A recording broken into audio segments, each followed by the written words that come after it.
Today I will be giving you the revision of the practice assignment 1 which you have already done. I will be telling you the answers of that assignment 1. So students, first question was read the following sentence statements carefully, write true or false with the reason given. So first question was study of the problem of unemployment in India is considered a microeconomic study. No, this is a false statement because problem of unemployment in India is an economic issue which is at a whole level. So this is not a micro study, this is a macro study. Second, aggregate demand in macroeconomics is identical with market demand in macroeconomics. Again, this is a false statement because aggregate demand is the sum total of demand of all goods and services in economy, whereas the market demand refers to the demand of a particular commodity which is in the market. So this is also a false statement. Next statement was monetary and fiscal policy of the government are the part of macroeconomic concepts or macroeconomic analysis. Yes, this is a true statement because both these policies are related to the issues of growth and development of the economies at the macro level. Now, with the fourth statement, the problem of scarcity and choice ceases to exist at the macro level when resources of the entire nation are pooled together. Again, this is a false statement. Even if the resources of the entire nation are pooled together, these continue to be scarce in relation to the aggregate demand of the economy. So next question is thing to answer.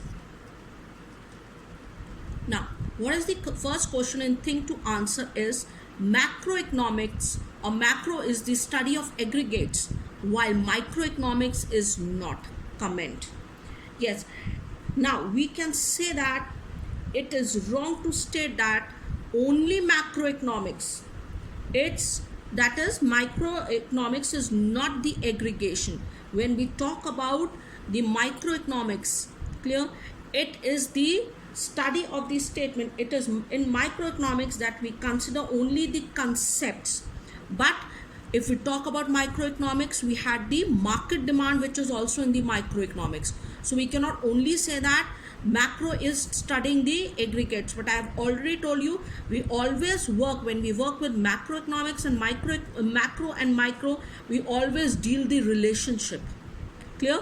When micro means it is small and macro means it is big, but we only cannot say that macro is the study of aggregates, but because in market demand we calculate, we already are adding the market particular demands of the product.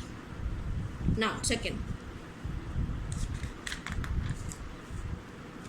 here first, in the first answer we can also say that it is in macroeconomics the degree of aggregates are higher, but in the the degree of aggregates or their comparison is very low. Now second question, what may happen if savings are encouraged in an economy? Do you know that if savings are encouraged in an economy, the aggregate demand of any products will be low? Increased saving is not good for any economy because if there will be increased saving, the people will be investing less. They will be investing less in the products also.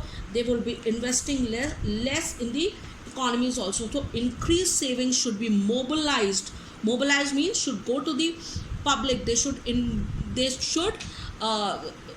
buy the product so that capital formation is there in the market.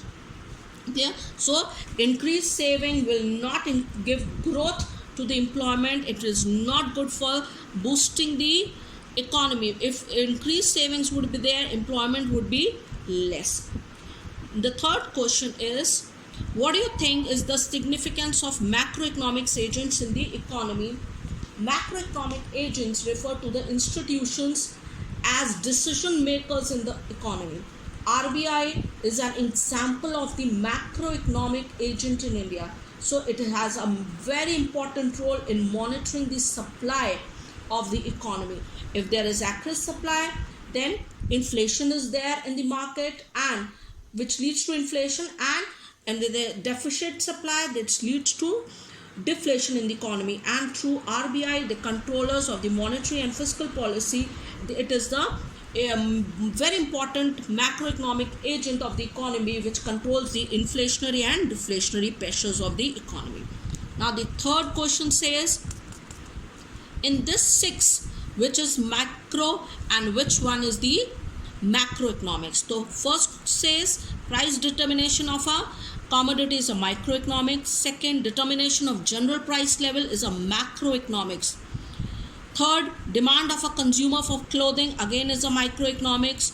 Fourth, rate of employment, economic growth of a country is considered as macroeconomics. Deficit in the balance of payments of the country is again a macroeconomics. Sixth, determination of the equilibrium level of national income is also a macroeconomic concepts. It's come under the macroeconomics. So thank you for today, and if any problem you can contact me. If you have any problem in this assignment also, you can contact me. Thank you and have a nice day.